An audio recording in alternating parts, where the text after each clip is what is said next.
सभी साथियों को नमस्कार। है चाणक्य क्लासेज में आपका हार्दिक स्वागत है, हार्दिक अभिनंदन है।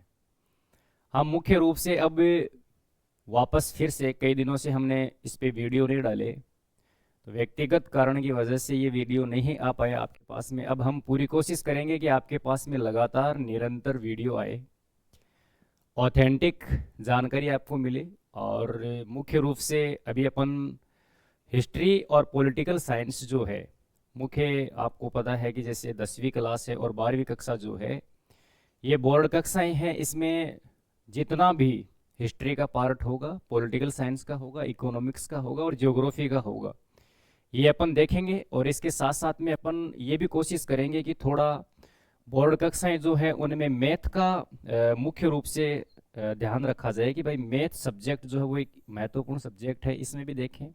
इसके साथ साथ में साइंस को देखें और इंग्लिश को देखें। ये तीन सब्जेक्ट जो है उनकी भी मैं पूरी कोशिश करूंगा कि आप तक के क्लासेज पहुंचे। इसके साथ साथ में जो 12वीं कक्षा है उसमें अपन ये कोशिश करेंगे कि हिस्ट्री का जो पूरा का पूरा पार्ट है उसके बारे में, पॉलिटिकल साइंस जो है उसके बारे में भी आपको बड़ी ईमानदारी के साथ में जानकारी दी जाए, ऑथेंटिक जानकारी दी जाए, जिसकी वजह से आप बोर्ड कक्षाओं को अच्छी तरह से परिणाम में तब्दील कर सकें और आपके अच्छे अंक आ सकें। इसके साथ साथ में अपन एक छोटा सा काम और करेंगे, जिसमें मुख्य रूप से 6वीं कक्षा से लेके 12वीं कक्षा तक की जितनी भी एसएसटी की नोट जो बुक्स है अपनी, जिसमें आप मुख्य रूप से 4 सब्जेक्ट देखते हैं। एक तो आपको हिस्ट्री को देखने को मिलता है, पॉलिटिकल साइंस है, एक ज्योग्राफी है और एक इकोनॉमिक्स है। 6 से लेके 12 तक की जो ये जो 4 बुक है, इनको अच्छी तरह से समझने का अपन प्रयास करेंगे, क्योंकि कंपटीशन में मुख्य रूप से ये जीके जो है वो यहाँ से उठाया जाता है। तो जो बच्चे एकदम से नए हैं, चाहे वो रीट की मेंस की तैयारी कर रहे हैं, इसके साथ साथ में सेकेंड ग्रेड की तैयारी कर रहे हैं, या फिर स्टेट लेवल या फिर सेंट्रल लेवल की कोई भी तैयारी कर रहे हैं जिसमें जीके का वेटेज इन बुक से आता है, वो अपन समझने का प्रयास करेंगे। इसके साथ साथ में जैसे हिस्ट्री का हो गया, पॉलिटिकल साइंस का हो गया, जो मेन टॉपिक जो है उनको अपन देखने का प्रयास करेंगे। जैसे अपने भारत के जो जितने भी आंदोलन हुए, चाहे वो असहयोग आंदोलन हो, सविनय अवज्ञा आंदोलन हो, रोलेक्ट एक्ट जो है वो एक कानून था, जलियांवाला बाग हत्याकांड है, खिलाफत आंदोलन है, भारत छोड़ो आंदोलन है, 1857 की क्रांति है, ये तमाम जो जानकारी है वो आप तक पहुंचाने का हम प्रयास करेंगे। अब मैं पूरी ये कोशिश करूंगा कि आपको लगातार निरंतर क्लासेज मिले। इसके साथ साथ अपन एक छोटा सा प्रयास और करेंगे कि फ्राइडे को यानी शुक्रवार वाले दिन अपन ऑनलाइन लाइव आने का प्रयास करेंगे चैनल के ऊपर। क्योंकि उस दिन फ्राइडे वाले दिन क्या होता है कि मेरी कॉलेज की छुट्टी रहती है, स्कूल की छुट्टी रहती है। तो मैं पूरी कोशिश ये करूँगा कि आपको फ्राइडे वाले दिन लाइव आके आपके जो क्वेश्चंस हैं, आपके जो सवाल हैं, उनका मैं अच्छी तरह से जवाब दे पाऊँ। और इसके साथ साथ में अपन ये भी प्रयास करेंगे कि आपके जो कोई क्वेश्चन है या फिर आप कोई ऐसा टॉपिक पढ़ना चाहते हैं जो आपके समझ में नहीं आया है, उनको भी अपन अच्छी तरह से समझने का प्रयास करेंगे। तो सबसे पहले अपन ये देखते हैं कि भाई किस प्रकार से अपन मुख्य चीज़ों को ध्यान में रखें। और ध्यान में रखने के बाद में अपन को ये पता होना चाहिए कि भाई किस प्रकार से अपन उनको तैयार करेंगे। तो 10th क्लास जो है उसमें मैं आपको बता देता हूँ कि 10th क्लास में कौन कौन से टॉपिक्स अपन पढ़ेंगे एसएसटी के अंदर। तो राजनीति विज्ञान जो है, जिसको आप पॉलिटिकल साइंस बोलते हैं, उसके अंदर मुख्य रूप से एक सबसे पहला जो चैप्टर आता है वो सत्ता की साझेदारी है। सत्ता की साझेदारी।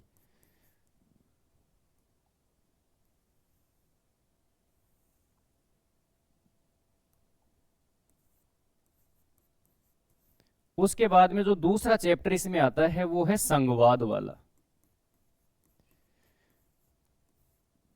तीसरा चैप्टर इसके अंदर जो है वो है जाति, धर्म और लैंगिक मसले।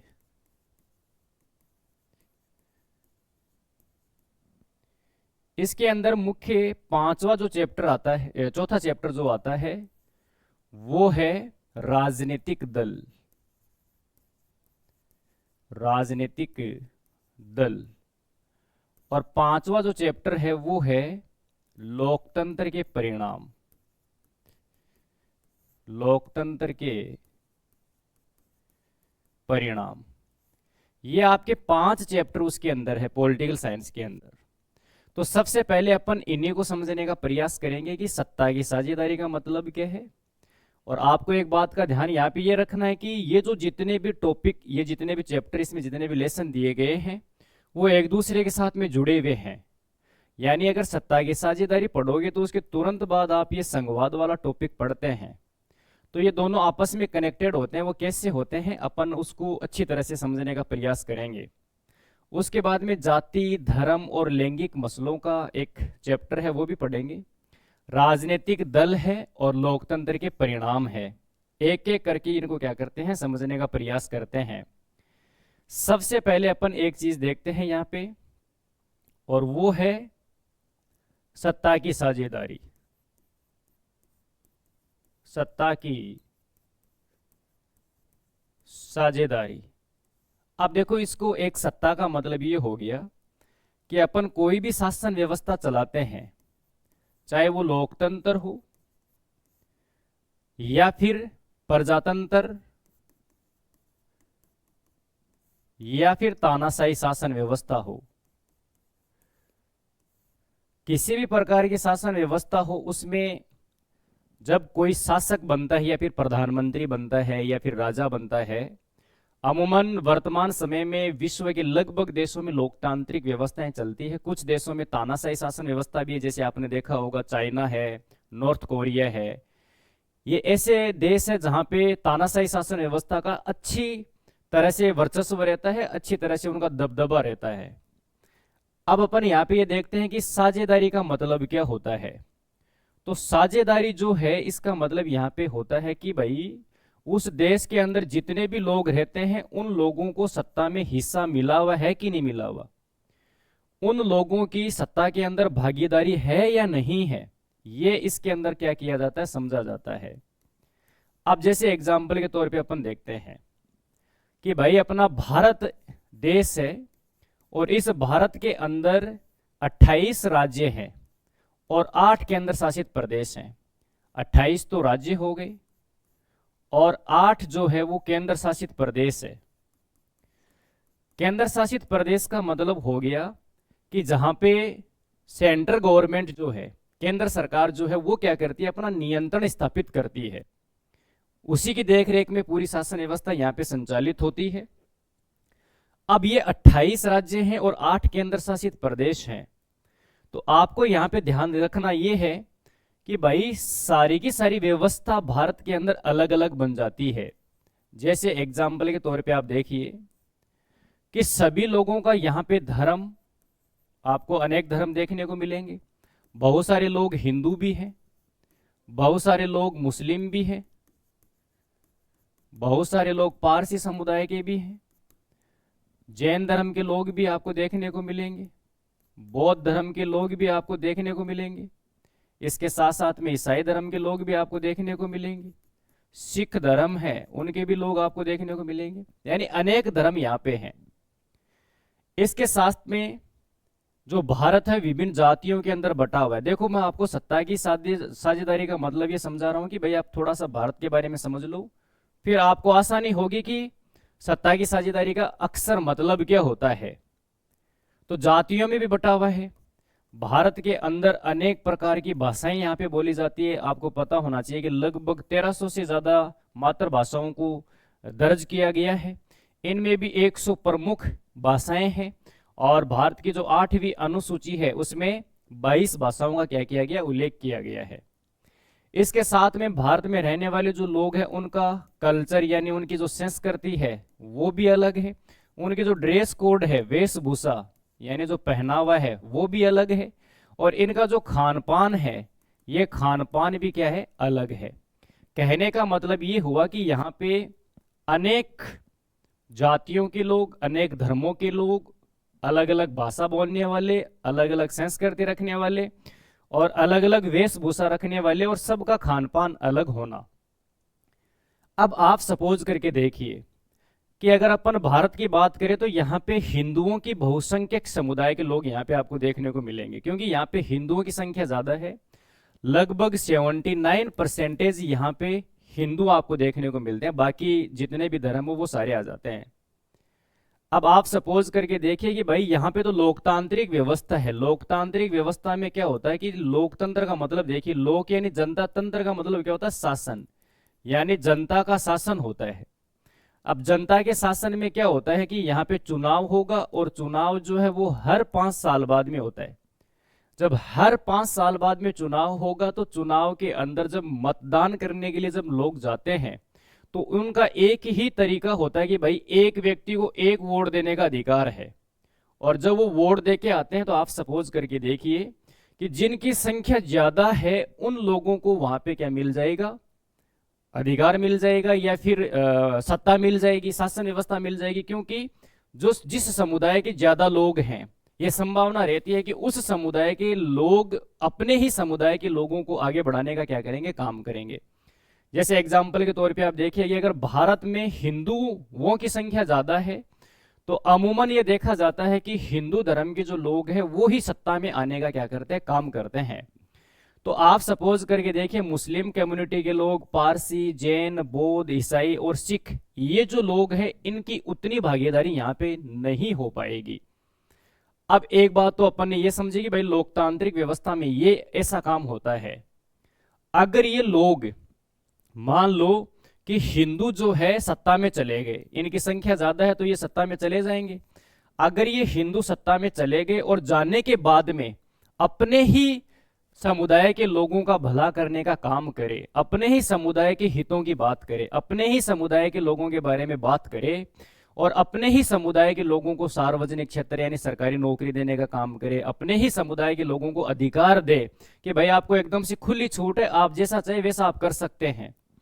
तो बाकी ये जो लोग हैं, जो मुस्लिम है, पारसी है, जैन धर्म के, बौद्ध धर्म के, ईसाई धर्म के, फिर सिख धर्म के हैं, इन लोगों के अंदर एक नफरत की भावना पैदा हो जाएगी और इन लोगों को ऐसा लगेगा कि सरकार जो है, जो सत्ता है, वो हमें क्या कर रही है, नजरअंदाज कर रही है।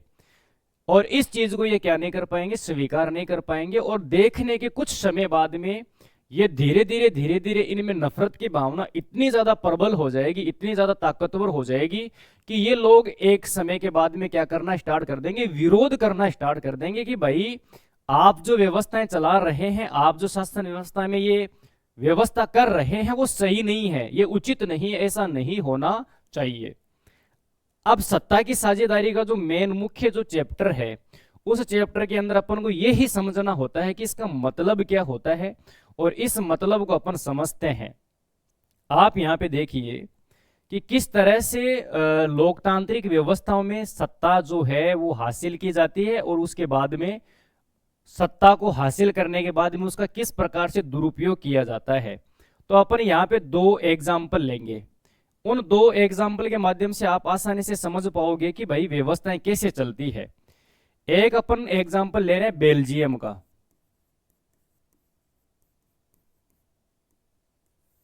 और अपन एक एग्जाम्पल ले रहे हैं यहाँ पे श्रीलंका का।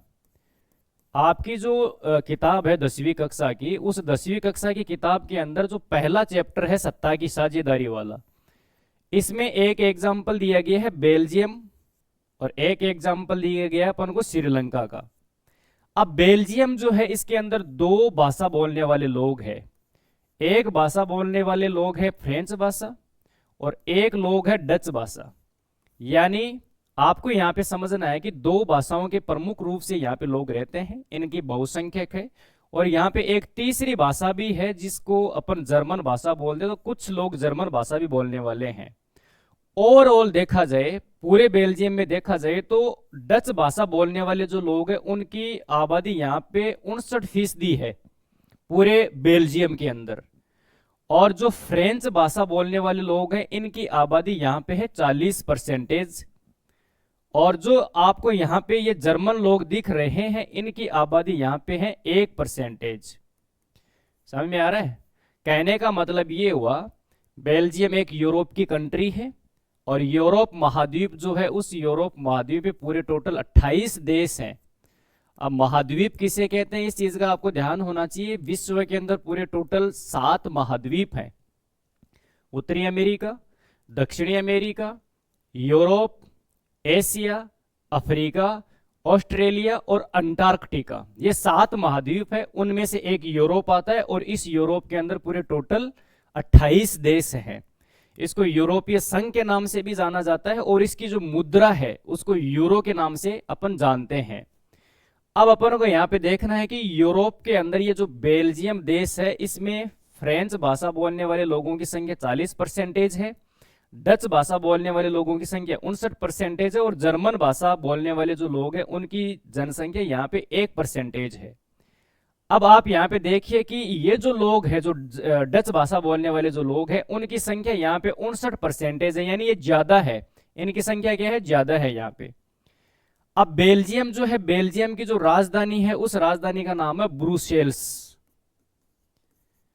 ये जो ब्रुसेल्स है, पिछली बार 10वीं कक्षा का जो पेपर हुआ एसएसटी का, सामाजिक विज्ञान का, उसमें एक नंबर का क्वेश्चन पूछा गया था और 1 नंबर का क्वेश्चन क्या था कि बेल्जियम की राजधानी कहां पर है। तो बेल्जियम की राजधानी है ब्रुसेल्स के अंदर।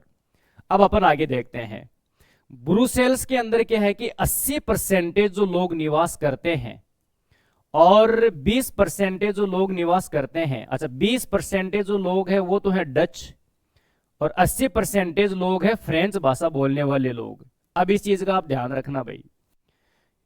अगर आपको पूछ लिया जाए क्वेश्चन, क्योंकि एग्जामिनर कई बार आपको घुमा देता है और क्वेश्चन को इस तरह से वो तैयार करता है, एक क्वेश्चन पूछ लिया जाए कि बेल्जियम की राजधानी ब्रुसेल्स के अंदर बहुसंख्यक का मतलब क्या होता है, जिनकी संख्या ज्यादा हो। बहुसंख्यक समुदाय के लोग कौन से हैं, तो बेल्जियम की राजधानी ब्रुसेल्स के अंदर बहुसंख्यक समुदाय के लोग हैं फ्रेंच भाषा बोलने वाले, और 20% अल्पसंख्यक है जो कौन सी भाषा बोलते हैं, डच भाषा बोलते हैं। अब आप ये कहोगे कि अभी आपने तो ये बताया था कि बेल्जियम के अंदर बहुसंख्यक समुदाय के लोग डच हैं, तो बेल्जियम, पूरे बेल्जियम की अगर अपन बात करें तो वहां पे डचों की संख्या ज्यादा है। लेकिन अपन अगर केवल और केवल ब्रुसेल्स की ही बात करें, बेल्जियम की कैपिटल, बेल्जियम की जो राजधानी है, अगर उसी की बात करें तो यहाँ पे 80% जो लोग हैं वो फ्रेंच भाषा बोलने वाले लोग हैं। अब यहाँ पे देखिए कि जब चुनाव होगा, जब शासन व्यवस्था अगर आएगी इन लोगों के पास में, तो आपको ये पता होना चाहिए कि भाई ये जो व्यवस्थाएं बनेगी उनमें मुख्य रूप से ये डच भाषा लोग हैं या जो डच भाषी लोग हैं, इनका वर्चस्व ज्यादा रहेगा, इनका दबदबा क्या रहेगा, ज्यादा रहेगा। यानी सभी वर्ग के समुदाय के लोगों को सत्ता में साझेदारी मिले, यानी सभी लोगों को हिस्सा मिले, इसके लिए बेल्जियम एक ऐसा उदाहरण दुनिया के सामने प्रस्तुत करता है और ये कहता है कि भाई देखिए, चाहे भले ही इस प्रकार की स्थिति हमारे देश के अंदर मौजूद है, लेकिन हम क्या करेंगे, शासन व्यवस्था को, सत्ता में सभी लोगों को बराबरी का हिस्सा देंगे। तो इन्होंने जो तरीका अपनाया, वो तरीका इन्होंने क्या किया कि भाई केंद्र के अंदर जितने भी मंत्री बनेंगे या फिर केंद्र सरकार के अंदर जितने भी मंत्री बनेंगे उनमें बराबरी का दर्जा दिया जाएगा। इसका मतलब क्या हो गया कि अगर केंद्र सरकार के अंदर मंत्री कोई बन रहा है, मान लो कि 10 मंत्री डच भाषा के बने तो 10 मंत्री फ्रेंच भाषा के भी बनेंगे, बराबरी का दर्जा रखा। ऐसा नहीं है कि डच भाषा के जो ज्यादा लोग हैं वो ये कहें कि नहीं हमारी तो संख्या ज्यादा है तो हमें ज्यादा मिलना चाहिए। इन्होंने ऐसा नहीं किया। इन्होंने क्या कहा कि फ्रेंच भाषा के लोग भी 10% आएंगे और डच भाषा के भी 10 लोग आएंगे। तो आप ये कहोगे कि ये जर्मन लोग हैं, तो भाई ये तो इनकी संख्या मात्र 1% है, तो इनका तो क्या है कि भाई जैसे ये भी तो अल्पसंख्यक ही हो गए ना, तो इनके हितों को भी क्या किया गया, ध्यान रखा गया, इनको भी बराबरी का क्या दिया गया, दर्जा दिया गया। इसके साथ साथ में यहाँ पे जब सरकार बनाई गई तो राज्य सरकार का निर्माण किया गया। राज्य सरकार के निर्माण के अंदर इस बात का ध्यान रखा गया कि सत्ता का जो बंटवारा है, अभी देखो भारत के अंदर 3 तरह की शासन व्यवस्थाएं चल रही है। एक तो केंद्र सरकार है, एक राज्य सरकार है और एक प्रांतीय सरकार है, जिसको आप ग्राम पंचायत, पंचायत समिति, जिला परिषद, नगर परिषद, नगर निगम या फिर नगर पालिका, ये तीसरा स्तर भी है। तो बेल्जियम के अंदर एक स्तर तो केंद्र सरकार का बनाया गया और एक स्तर जो है वो राज्य सरकार का, और तीसरा स्तर भी बनाया गया जिसको आप क्या बोलते हैं, सामुदायिक सरकार बोलते हैं। सामुदायिक सरकार का मतलब ये हो गया कि इन्होंने जो तीसरा ये स्तर जोड़ा, इसमें यह कहा गया कि इस सरकार को चुनने का अधिकार उन लोगों का होगा जिनकी संख्या क्या है, ज्यादा है। यानी अब जैसे सपोज करके देखो कि बेल्जियम के अंदर अगर सामुदायिक सरकार का गठन हो रहा है तो सामुदायिक सरकार जो है उसमें केवल और केवल फ्रेंच भाषा बोलने वाले लोग ही शामिल होंगे, यानी उसमें ओवरऑल सभी शामिल नहीं हो रहा। यानी बेल्जियम के अंदर जो ब्रुसेल्स की राजधानी, ब्रुसेल्स जो राजधानी है, अगर इसमें 80% फ्रेंच भाषी लोग हैं तो ये लोग क्या करेंगे, सामुदायिक सरकार का गठन करेंगे।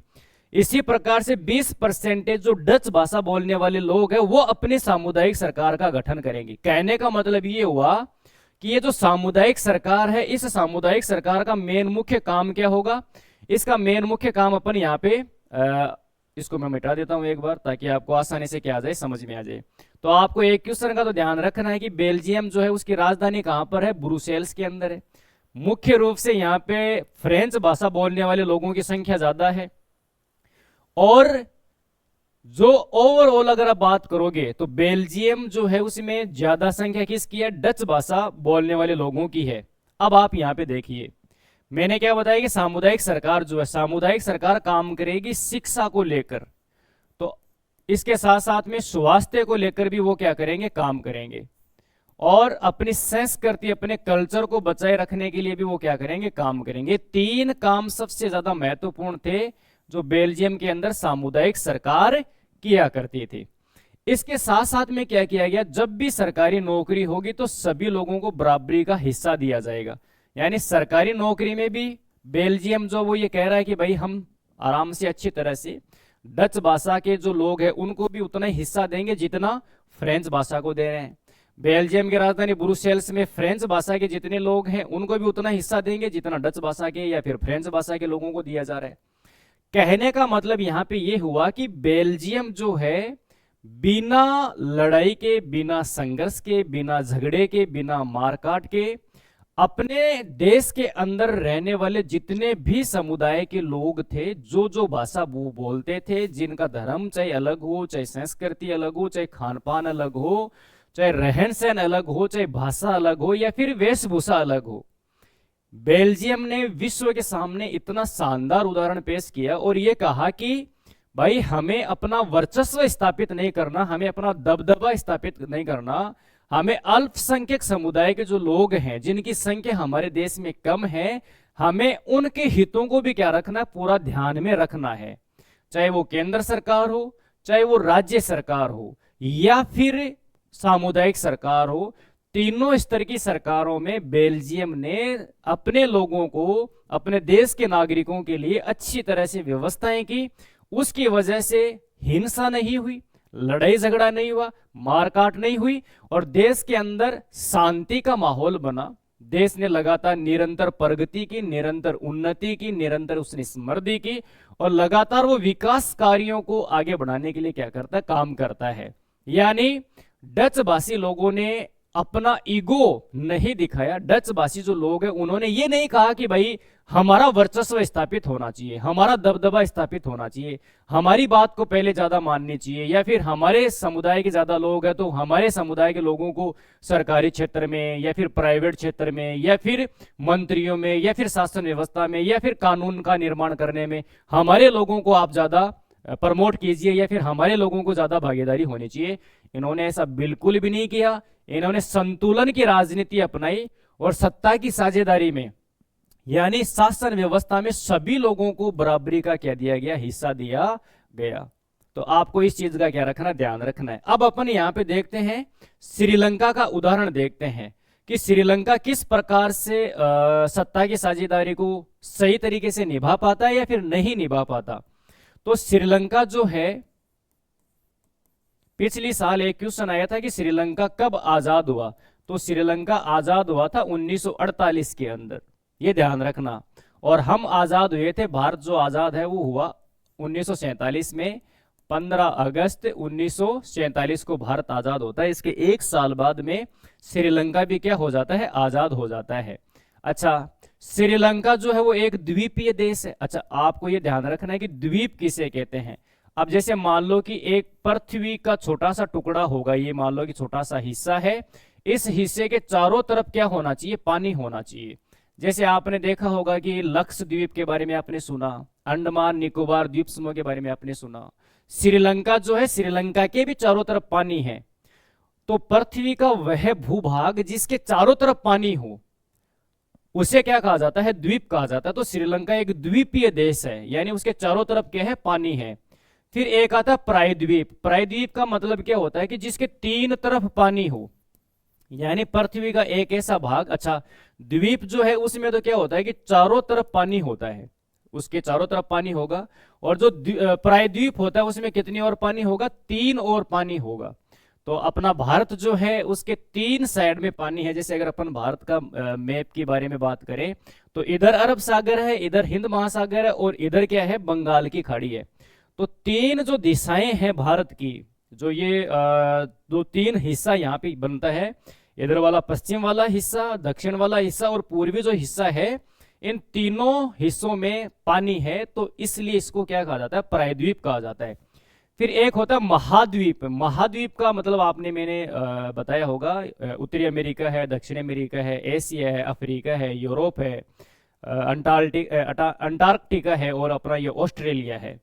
इसमें क्या होता है कि पृथ्वी का जो हिस्सा होता है वो बहुत बड़ा होता है और उसके चारों तरफ विशाल जलराशि होती है।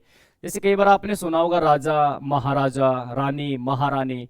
तो भाई जैसे राजा होता है तो एक छोटा सा एरिया का राजा बन गया, एक महाराजा मतलब बहुत लंबा चौड़ा उसका एरिया होता है, उसके पास में जमीन ज्यादा होती है, संसाधन ज्यादा होता है, धन ज्यादा होता है, दौलत ज्यादा होती है। इसी तरह से द्वीप है, तो द्वीप जो है उसका जमीन का जो टुकड़ा वो कम होगा और महाद्वीप के अंदर जमीन जो है उस जमीन का हिस्सा बहुत ज्यादा होगा, भूभाग जो है वो बहुत ज्यादा होगा। उसे क्या कहा जाता है, महाद्वीप कहा जाता है।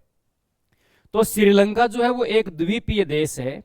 इस द्वीपीय देश के अंदर मुख्य रूप से दो समुदाय के लोग यहाँ पे प्रमुख हैं। कितने समुदाय के लोग हैं, दो समुदाय के लोग प्रमुख यहाँ पे रहते हैं और उनको अपन देखते हैं श्रीलंका के अंदर। एक तो है सिंगली समुदाय के लोग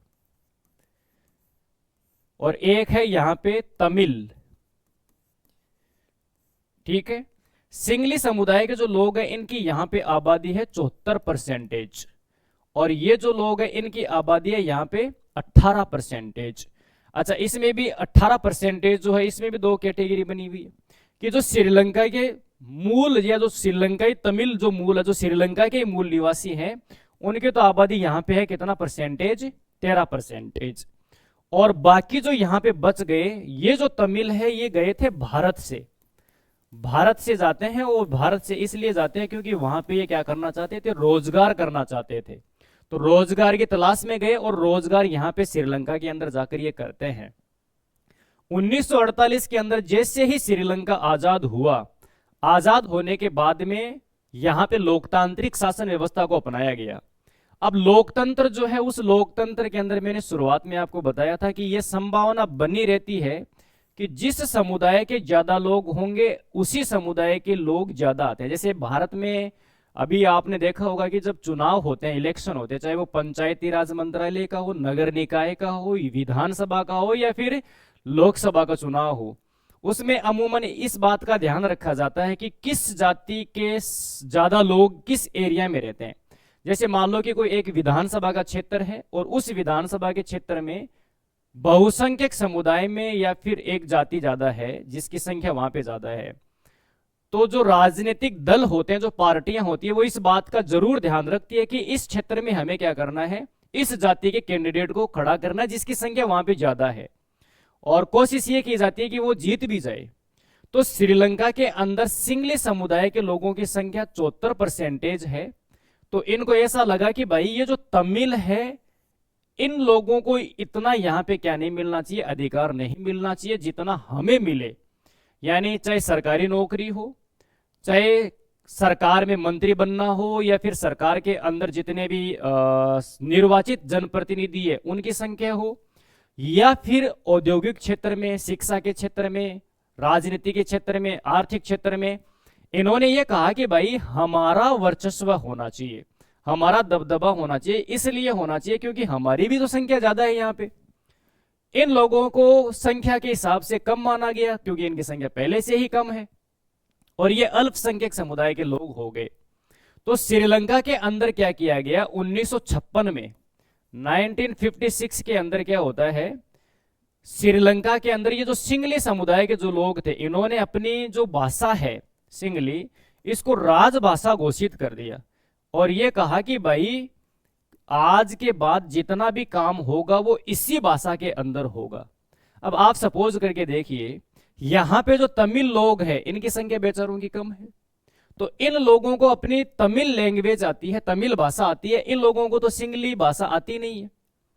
तो सरकारी क्षेत्र के अंदर यह कहा गया कि जब भी कोई परीक्षा होगी, जब भी कोई प्रतियोगी एग्जाम होगी, उस एग्जाम के अंदर इसी भाषा के अंदर आपको पेपर देना होगा, इसी भाषा के अंदर आपको आंसर लिखना होगा।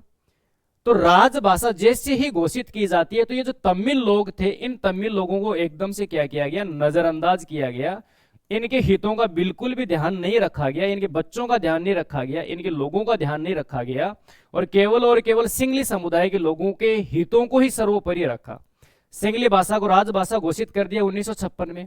उसके बाद में क्या किया गया, सरकारी जितनी भी सेवाएं होगी उन सरकारी सेवाओं के अंदर सबसे ज्यादा कौन से लोगों को शामिल किया गया, सिंगली समुदाय के लोगों को शामिल किया गया। कॉलेज जितने भी थे, विश्वविद्यालय जितने भी थे, उनमें भी किसको शामिल किया गया, सिंगली समुदाय के लोगों को शामिल किया गया। यानी एक दृष्टि से देखा जाए, एक तरीके से अगर देखा जाए तो तमिल जो लोग थे उनको एकदम से सिरे से खारिज कर दिया। इनको कहा कि भाई आपका यहाँ पे कोई लेना देना नहीं है, श्रीलंका केवल और केवल सिंगली समुदाय के लोगों का ही है, इन्हीं का यहाँ पे वर्चस्व रहेगा, इन्हीं का यहाँ पे दबदबा रहेगा। अब यहाँ पे क्या होता है, ये सब कुछ श्रीलंका के अंदर हो गया। तो श्रीलंका के अंदर अच्छा, केंद्र सरकार के अंदर हो चाहे फिर राज्य सरकार के अंदर हो, जो मंत्रियों की संख्या बनी वो भी कौन से समुदाय के लोगों की संख्या ज्यादा थी, सिंगली समुदाय के लोगों की संख्या ज्यादा थी। तो इन तमिल लोगों में नफरत की भावना पैदा हो गई सिंगली समुदाय के लोगों के बीच में। अब इसका नतीजा जो निकलता वो बहुत ही खतरनाक निकलता है और वो नतीजा जो निकला उसको अपन क्या करते हैं, एक एक करके समझते हैं। यहां पर आपस में गृह युद्ध स्टार्ट हो जाता है। आप देखिए, ये जो गृह युद्ध है वो इसकी शुरुआत 1956 में हो जाती है और इस गृह युद्ध के अंदर दो समुदाय के लोग आपस में लड़ रहे हैं। एक तो सिंगली समुदाय के लोग हैं और एक इसके साथ में तमिल लोग हैं, ये आपस में लड़ाई कर रहे हैं। अभी देखिए, सत्ता की साझेदारी का अपन एक एग्जाम्पल देखा था बेल्जियम का। बेल्जियम एक ऐसा देश जिसने सत्ता में सभी लोगों को बराबरी का हिस्सा दिया, जबकि तमिल और श्रीलंका के जो सिंगली समुदाय के लोग हैं इनके बीच में गृह युद्ध की स्थिति पैदा हो गई। अब ये क्या कर रहे हैं, तमिल जो लोग हैं इन्होंने एक अपना गुट बनाया और उस गुट का इन्होंने नाम रखा लिट्टे। और यही लिट्टे है जिसने राजीव गांधी की क्या की थी, हत्या की थी। इसको एक आतंकवादी संगठन घोषित कर दिया गया था। लिट्टे की फुल फॉर्म क्या होती है, liberation tigers Tamil of Eelam. इसको मैं यहां पे लिख देता हूं, liberation tigers, liberation tigers Tamil of Eelam. Eelam का मतलब वहां पे होता है कि सरकार।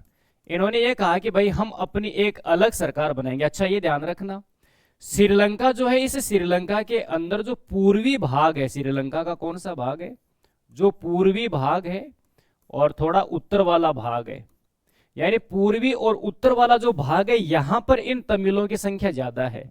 यानी ये जो एरिया है, अभी जैसे अब अगर आप एग्जाम्पल के तौर पे देखें, इस प्रकार से अगर भारत का मैप बनता है तो यहाँ पे श्रीलंका आपको देखने को मिलता है।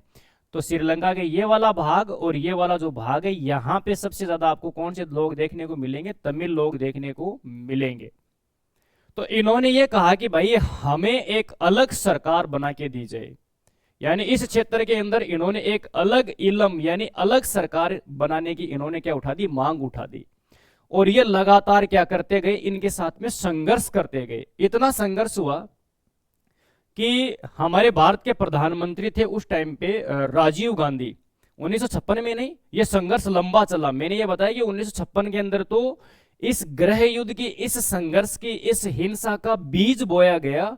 राजभाषा को घोषित करके सरकारी सेवाओं में सिंगली समुदाय के लोगों को ज्यादा से ज्यादा शामिल करके ये जब बीज बो दिया गया, तो भारत के जो प्रधानमंत्री 1987 के अंदर, अभी इस चीज को आपको समझना है, मैं यहां पे मिटा देता हूं। 1987 के अंदर भारत के प्रधानमंत्री थे राजीव गांधी। तो राजीव गांधी जो है, राजीव गांधी को श्रीलंका की सरकार क्या कहती है, मदद करने के लिए कहती है कि आप एक काम कीजिए, हमारे देश के अंदर जो ये संघर्ष चल रहा है, इसको आप श्रीलंका में जातीय संघर्ष के नाम से जान सकते हैं। श्रीलंका के अंदर ये जो संघर्ष चल रहा है, इसको आप खत्म करवाइए। तो भारत के जो प्रधानमंत्री है राजीव गांधी, इन्होंने भारत से शांति सेना भेजी यहां से, और ये कहा कि भाई आप जाइए और जो श्रीलंका के अंदर जो संघर्ष चल रहा है, इस संघर्ष को आप खत्म कीजिए। राजीव गांधी ने बेचारों ने सेना भेज दी, और इन्होंने तो अच्छे उद्देश्य से भेजी थी कि भाई कोई पड़ोसी देश है, उसमें अगर लगातार हिंसा हो रही है तो उसका इफेक्ट कहीं ना कहीं अपने पड़ोसी देश यानी भारत के ऊपर भी पड़ेगा। क्योंकि एक तो अगर आस पड़ोस के देशों के अंदर राजनीतिक अस्थिरता है, यानी कोई शासन व्यवस्था सही ढंग से चल ही नहीं रही है, तो इसका प्रभाव जो है वो अपने देश के ऊपर भी कहीं ना कहीं आपको देखने को मिलता है। तो राजीव गांधी जो है वो 1987 के अंदर जब शांति सेना भेजते हैं, ये शांति सेना जाती है और लगातार लगभग वहां पे 2 साल तक रहती है। लंबा प्रयास किया कि भाई कैसे जैसे करके इस व्यवस्था को सुधारा जाए, इस संघर्ष को खत्म किया जाए, लेकिन ये जो शांति सेना है अपने प्रयास में असफल रहती है। मजबूरी में फिर राजीव गांधी को अपनी सेना को 1989 में क्या करना पड़ा, वापस बुलाना पड़ा। अब यहां पे देखिए, श्रीलंका की जो सेना, श्रीलंका की जो सरकार है वो ये कह रही है कि भाई राजीव गांधी जो है वो तो हमारे आंतरिक मामलों में हस्तक्षेप कर रहा है, इंटरफेयर कर रहा है। यानी कितने मूर्ख लोग हैं श्रीलंका के, श्रीलंका की सरकार कितनी मूर्ख है।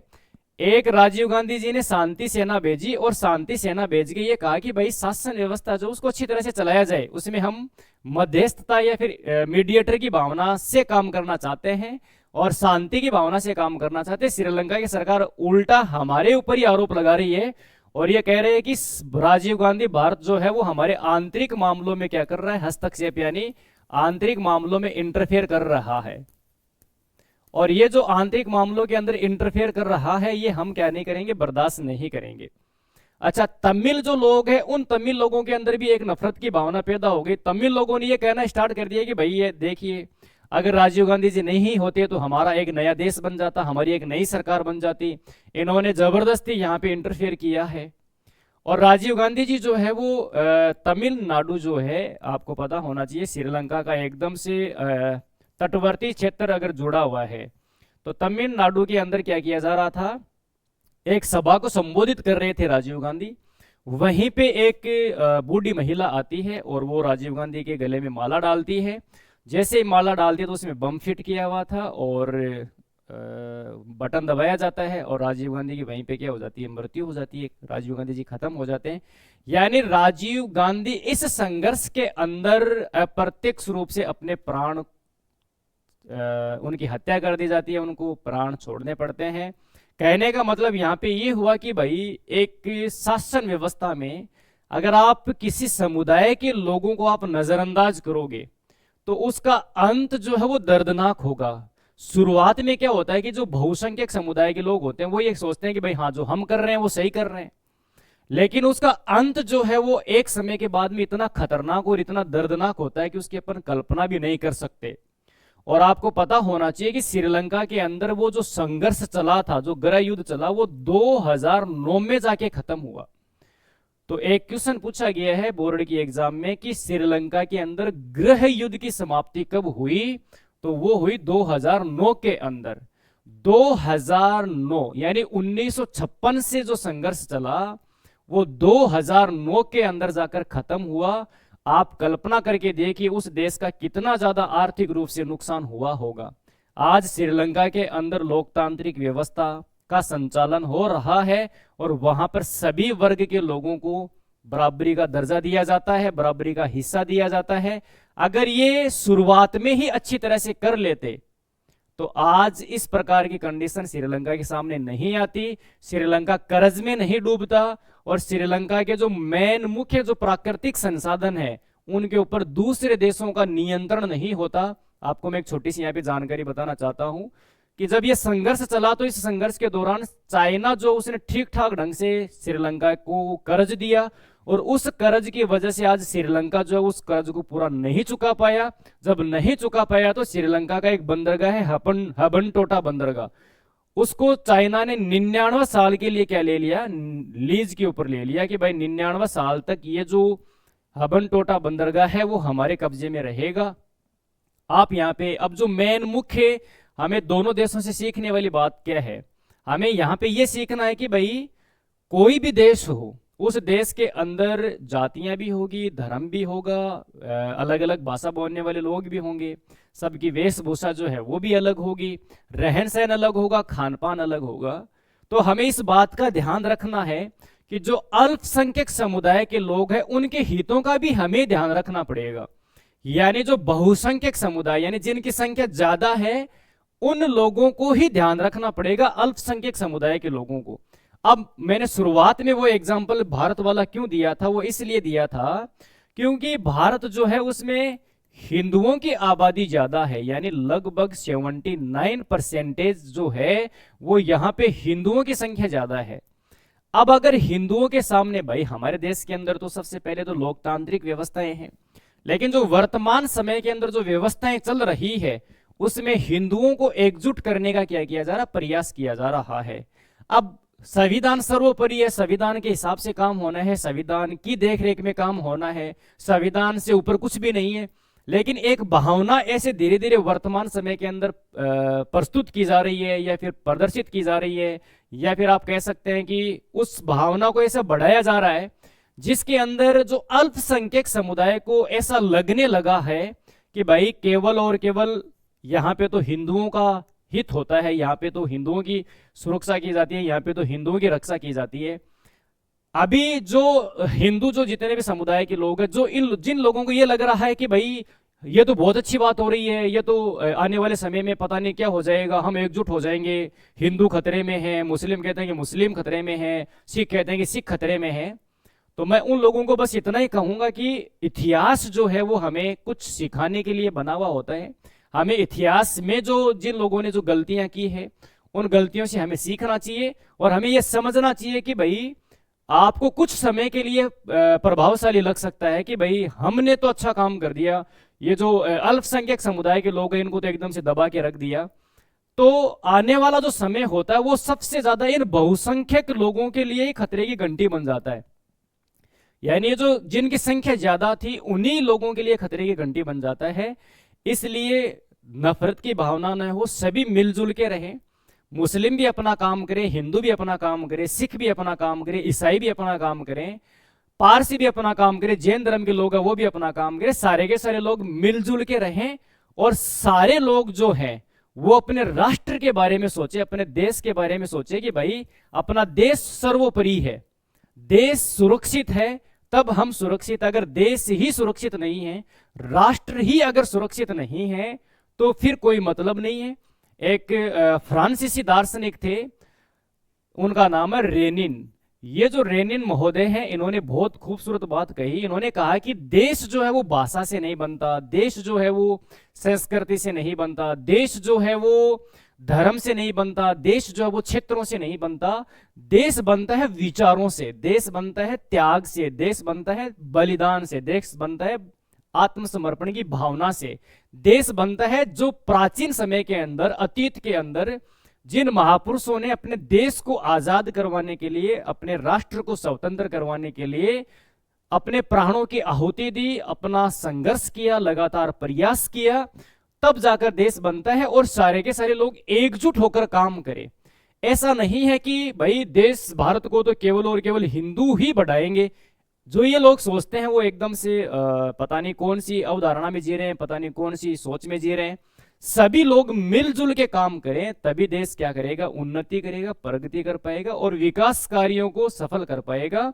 तो देश में राष्ट्र की भावना सर्वोपरि है, देश के लिए मर मिटना सर्वोपरि है, जातियों के लिए, धर्म के लिए, मजहब के लिए, पंथ के लिए, संप्रदाय के लिए आपस में भले लड़ाई भलाई कर लो, झगड़ा भलाई कर लो, लेकिन उसका कोई बहुत ज्यादा बेनिफिट मिलने वाला नहीं है। हमें श्रीलंका से समझना चाहिए, श्रीलंका से सीख लेनी चाहिए, बेल्जियम से सीखना चाहिए। इन दोनों देशों का अपने सामने उदाहरण है और इन दोनों देशों ने किस प्रकार से अपना विनाश किया और किस प्रकार से प्रगति की।